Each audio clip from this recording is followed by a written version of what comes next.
Welcome back, you fine piece of awesome sauce. In this lesson, we join Captain Dave along the flank of a wild land fire. Listen for the distinct sounds typical of fighting the dragon in the brush. Aircraft, chainsaws, hand tools, and lots of guts go into the battle, so listen closely, but still focus on the lecture. Captain Dave is communicating to you through a hand radio much like the ones used in the Forest Service. Pay attention to how certain words come across. If they are important like escape or spot fire, they may sound slightly different than what you're used to. This is all part of making you firefighter ready, so grab your wet wipes because we're going out in the sticks.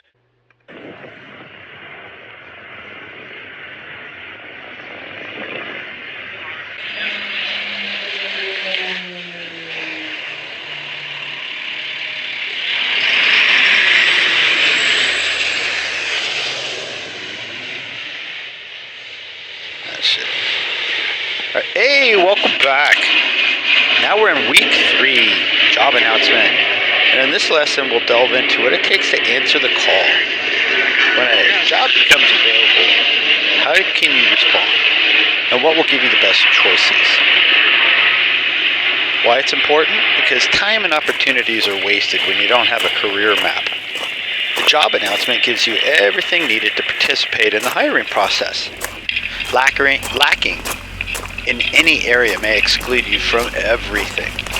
Announcements are designed to get the ablest applicants interested.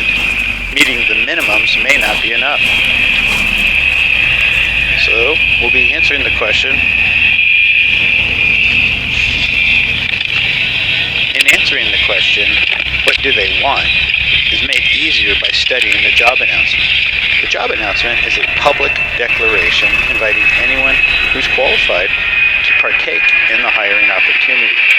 If you want to be a firefighter, you will need to become familiar with this document because it contains a majority of the information you need to make better decisions.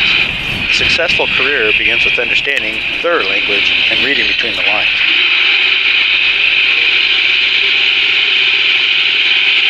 Reading through the job announcement can provide a wealth of information. Studying it, though, can yield even higher returns. The primary purpose of the document is to satisfy hiring mandates. Law requires a fair and equal opportunity for anyone qualified. While a fire chief may want a particular person for a job, such as a sister or son, the law states he or she must publish the vacancy and allow anyone to apply. When an announcement is made, it must be posted so you can see it and act. This is known as a posting period, and it doesn't last long. The first section of the job announcement is the header. Designed to catch your eye, it screams the two important things: firefighter wanted and the pay. Why look any further when you can get the firefighter job and a large salary to go with it? The announcement's first section is supposed to hook you. The next section of the job announcement or bulletin may describe the position's typical duties. You should notice similar boilerplate language amongst the different agencies. Their logic is, there's no logic reinventing the wheel. Sure, there is. And it's square. If it's a square wheel, you gotta reinvent that shit. The variety comes from the elaborate ways of not saying what needs to be said, such as, if they can truly afford to pay you for a career, or are their fingers crossed? Wading through the paragraphs of geographic facts and historical nonsense brings you to the important parts. What do they want? This is the section that is called job contingencies or position requirements. The back and heartbreakers of wannabe heroes. Before we proceed, a little more clarity is warranted. What exactly is the fire department doing? The job announcement is actually part marketing ploy, human resources requirement, discipline tool, training document, legal declaration, and much more in one document. Basically, the job announcement becomes a static constitution to anyone hired underneath. Much like cultural herpes, it will follow you until promoted, retired, or fired.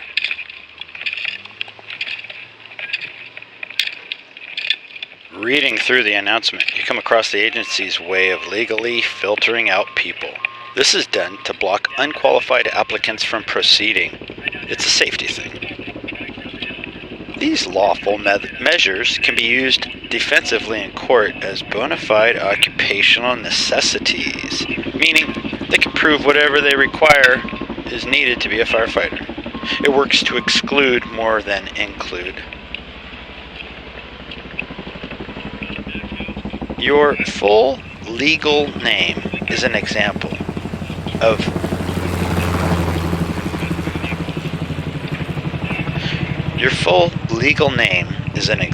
of this discriminationist. It may be harmful to allow escaped felons to work on fire engines. Therefore, you are required to submit your legal name so a hiring agency can verify you are not a prison escapee. Does that make sense? Another necessity is your emancipation or adult status. If a parent signature is required, you cannot be a firefighter. So begins your minimum requirements. Declaring an application period open marks the selection process has begun. Some agencies continuously collect applications, but it's not common. When public money is spent advertising a vacancy, it usually means fire agencies have anticipated a need and are ready to act. Be ready for it by anticipating the vacancy, meaning research ahead of the announcement and obtain their minimums. Without them, you're treated like poison. How fast or slow the process moves depends on too many factors for you to worry about. The verbiage is usually included that they, quote, retain the ability to change dates as needed. Knowing the number of respondents may affect the process speed and how your history gets considered or weighted. A lifetime with coach or a lifetime in coach. Be receptive. Stay out of controversy. Shut up and work to improve your situation. Those are all easy, right? Your first mission is not to change the system, but to understand it. Life is a school. Be open like a pupil, and others will take notice. High-quality fire departments are always scouting for talent. Show yours. After evaluating and grading hundreds of applicants and students, the two groups begin to diverge. There's a difference between the applicant hero and a student hero. Good agencies look for the latter. The student hero is coachable, willing to be either teamed up or independent, and capable of both. Capability in both requires understanding when to shift from student to teacher. Firefighters don't only act upon the commands of superior officers. Too many medical patients would die if that were the case. Today's firefighters are active participants in tightly knit teams. Depending on the emergency, today's firefighters may assume supervisory roles and usually are responsible for patient care. This is especially true if they're highest medical authority on scene, meaning they're the highest trained. This requires an ability to both take charge and follow orders, while knowing when a shift is needed between the two, as in speaking up when something is wrong. These two attributes are common amongst good leaders. Does this include you? Agencies use several metrics for deciding whether or not someone is a, quote, cultural fit. One may be your subordinate behavior at lower ranks. Good subordinates simply do what they're told and work hard. Disruptors tend to work harder at appearing to know it all. Thus, they're not coachable. While in the tech industry, it's welcome. In the firehouse, disruption is the drunk uncle no one wants around. Your past, assuming you consistently acted towards becoming a firefighter, clearly shines when comparing qualifications against someone who preferred parties and drugs. Plenty of people want to be firefighters. Far fewer actually commit to the effort. Worse, they muster the energy to focus on becoming mediocre. That doesn't even work. Mediocre. Worse, they muster the energy to focus on becoming mediocre, or bare minimum enough. Want a great salary, an even better retirement, and one of the best work schedules ever created? How odd are you? Meaning, how different are you from others wanting the same thing? Applicants multiply based on how easy job requirements are to meet, especially for good fire agencies. Who wouldn't want secure jobs now and in the future? As the crowd increases, your past efforts will either help or harm your chances. Unfortunately, it's impossible to know what you're being compared against. Your best shot is becoming desirable beyond the minimums. Midway through the job announcement are the requirements needed to test. In many instances, this is where people give up. Minimum qualifications take many forms depending on what the fire agency needs. Your invitation to the test will arrive after they determine where you're ranked compared to others. If you're within the range of candidates qualified to test, you should receive a congratulatory invitation to participate. A letter is sent by the testing agency giving additional test information, and you're selected to participate. Not always the case for rejection. Does the announcement tell me everything I need? Ask yourself, can the fire department afford my position for 5, 15, or even 25 years? When the economy peaks, great. Lots of money never causes concern. But what about when things begin to clamp down? When the economy takes its normal downturn or cyclical ebb, what will decision makers be forced with or forced to atone for? Sadly, not enough administrators see value in researching this answer, or worse, they know and won't act appropriately. For many local governments are now becoming familiar with their long-term debts. Some are being informed of the obligations price tag. Many local governments are now becoming familiar with their long-term debts. Some are also being informed of the obligations price tag and how it exceeds any ability to pay. Unfortunately, most public agencies talk about finances only at scheduled public meetings and not on job flyers. The truth is, you may be testing for a position that gets dissolved after a few years. Firefighter unions will be forced to sit at bargaining tables because of insolvency threats. That is, if they are lucky. Should things get bad enough, and they could, an administrative judge could take control of the entity, nullify contracts, and reframe everything.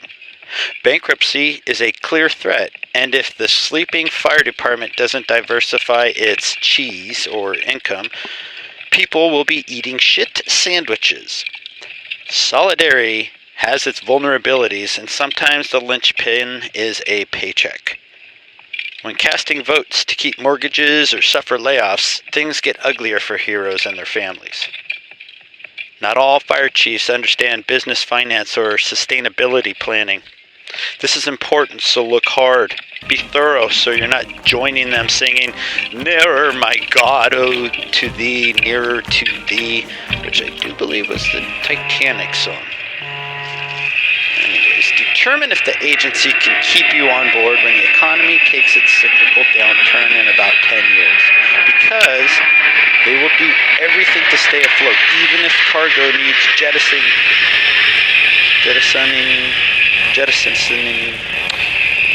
What's unfun liabilities? You will find most fire departments operate at their limits. Additionally, they face or ignore some degree of unfunded liabilities, meaning they have financial obligations now or in the future in which they cannot pay. We aren't talking about small payday loans either. Payables that can bankrupt the city or suffocate any budget are fast approaching. Two monsters fire departments seem scared to face are retirement and medical obligations to retirees. When they do, the option offered is to shift massive amounts of funds just to ease the debt coming. Let me repeat that. They're shifting massive amounts of money just to ease the impact of the debt that's coming. Yeah, Impacts that can clearly be seen with a calm read of these financial statements. If you're testing for an agency that is unwilling to address the approaching fund sucker to death, better hope your seniority keeps you employed. Something's coming to reconcile those balance sheets. How will you spot what's missing? Fire agencies brag about themselves to lure applicants. It's understandable considering the competition for quality people. Bad agencies fluff and glamorize themselves, while good agencies say only important stuff while hiding nothing. Look for what's emphasized on anything published, online and physical. Oddly enough, are you mentioned anywhere in their documents? You being their future prized employee. What happens after you pass the tests, including probation? Learn what they do with people of merit. If you're left wondering, check alternate sources. The document, the job flyer, will have sections based on the agency's needs, and they'll shy away from the embarrassing truths. Examples are budget stability and local growth issues. When the budget is phlegmatic or tight, or they're balancing, it's quoted as balancing through austerity measures, that means the job announcement's words become artsy and creative like shiny government-issued keys. Dig deeper, because this could be their way of saying, the budget gets cut, but we won't show it. When things are good, you'll read all about it. The publication will tout what can be cheered. They'll try counting mentions of financial stability, educational incentives, succession planning, advancement potential, diversification and expertise, or anything else encouraging your growth. Bloated narratives of history, geography, trivia, or local politics should trigger extra steps in your background research. They're going to be doing a background on you. You better do a background on them first.